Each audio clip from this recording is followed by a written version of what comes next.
آپ صلی اللہ علیہ وآلہ وسلم بدترین اذیت پر بھی کبھی نہیں روئے، لیکن انسانوں کے جہنم میں جلنے کا خیال فرماتے تو گھنٹوں آنکھوں سے آنسوؤں کی جھڑی لگی رہتی۔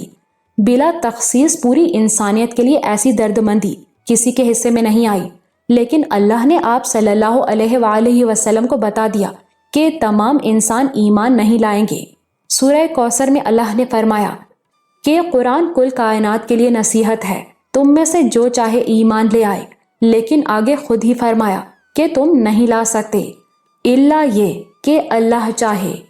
یہی مضمون سورہ مدثر میں بھی ہے، لیکن سورہ عصر میں تو عام لوگوں کو بھی، ہاں مگر پہلے پیغمبروں کے لیے رہنما آیات ذہن میں رکھو، جن سے کہا گیا کہ ان کی ذمہ داری صرف پیغام پہنچانے کی ہے، اور پھر یہ بھی فرمایا لا اکراہ فی الدین، اور ہدایت تو اللہ کی طرف سے ہی ہے۔ پھر پتر عبدالحق سورہ عصر کو ہی دیکھو، ترتیب تو دیکھو۔ خسارے سے محفوظ وہ ہوں گے جو ایمان لائیں، نیک اعمال اور پھر نصیحت کریں۔ حضور صلی اللہ علیہ وآلہ وسلم تو کتاب اللہ پر عامل تھے، آپ صلی اللہ علیہ وآلہ وسلم تو مشرح تھے۔ عام آدمی کو تو پہلے ایمان سے اور پھر عمل سے گزرنا ہے، صرف قرآن پڑھنے سے بات نہیں بنتی، پڑھو، سمجھو اور عمل کرو، پھر نصیحت کرو، ورنہ اللہ نے تو خود قرآن کے بارے میں فرمایا ہے کہ اس سے بہتوں کو ہدایت ملتی ہے اور بہت سے اس سے الٹا گمراہ ہوتے ہیں۔ عبدالحق کو بڑی شدت سے بے بسی کا احساس ہو رہا تھا۔ تو ہدایت کن لوگوں کو ملتی ہے؟ اس نے پوچھا۔ جن کے لیے قادر مطلق کی مرضی ہو، لیکن اس نے اشارہ دے دیا کہ ہدایت وہی پاتے ہیں جو رجوع کرنے والے ہوں۔ ذرا اس بات کو بھی سمجھا دیجئے، یہ اللہ کی بہت بڑی رحمت ہے، آدمی کیسی ہی برائی میں مبتلا ہو اللہ سے رجوع کرتا رہے، یعنی اس سے دعا کرے، بھلائی مانگے، برائی سے نجات مانگے، ہر ضرورت کے لیے اسی کے سامنے ہاتھ پھیلائے، تو وہ جب چاہے گا اسے اپنی رحمت سے سیدھے راستے پر لے آئے گا۔ لیکن ذرا سوچو، اس کے لیے بھی بنیادی خوبی تو ایمان پر ہونا ہے۔ اللہ سے رجوع تو وہی کرے گا نا جو اس کی ذات اور صفات پر کامل ایمان رکھتا ہو۔ تو پتر، جب بھی پریشان ہو، کسی معاملے میں مایوسی کی نوبت آئے، کوئی ضرورت ستائے، کسی خرابی میں پڑھو، تو اللہ سے رجوع کرو، وہ سمیع و بصیر ہے، علیم و خبیر ہے۔ اور ہاں، قرآن پڑھو تو اس سے ہدایت طلب کرو اور گمراہی سے اس کی پناہ چاہو۔ عبدالحق تو عجز کا آدمی تھا۔ مولوی صاحب کے منہ سے یہ سننا کہ وہ غرور میں مبتلا ہوا اسے اچھا نہیں لگا۔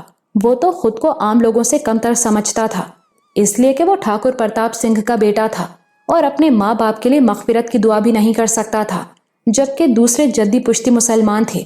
یہ ایک طرح کا شدید احساس کمتری اور احساس محرومی اس کے اندر موجود تھا، مگر مولوی صاحب کی یہ بات اس کے دل کو لگی کہ آدمی کو ہر پل اپنی تبدیلیوں سے اور شیطان کی کاروائیوں سے چوکنا رہنا چاہیے۔ اس کی روشنی میں اس نے سوچا کہ عین ممکن ہے اس احساس کمتری اور محرومی کے تحت وہ دوسروں کو برائیوں میں مبتلا دیکھ کر بظاہر کوڑتا ہو، لیکن اندر ہی اندر خوش ہوتا ہو، سوچتا ہو کہ وہ ان سے بہتر ہے جو ایمان پر پیدا ہوئے۔ ویسے وہ ان دنوں باطنی طور پر شدید جھنجھلاہٹ کا شکار تھا۔ اس کی وجہ یہ تھی کہ نوربانوں کا تصور ہر وقت اس کے ذہن پر چھایا رہتا تھا۔ اس کے نتیجے میں نماز میں حضوری سے بھی محروم ہو گیا تھا اور قرآن پڑھنے میں بھی وہ بات نہیں رہی تھی۔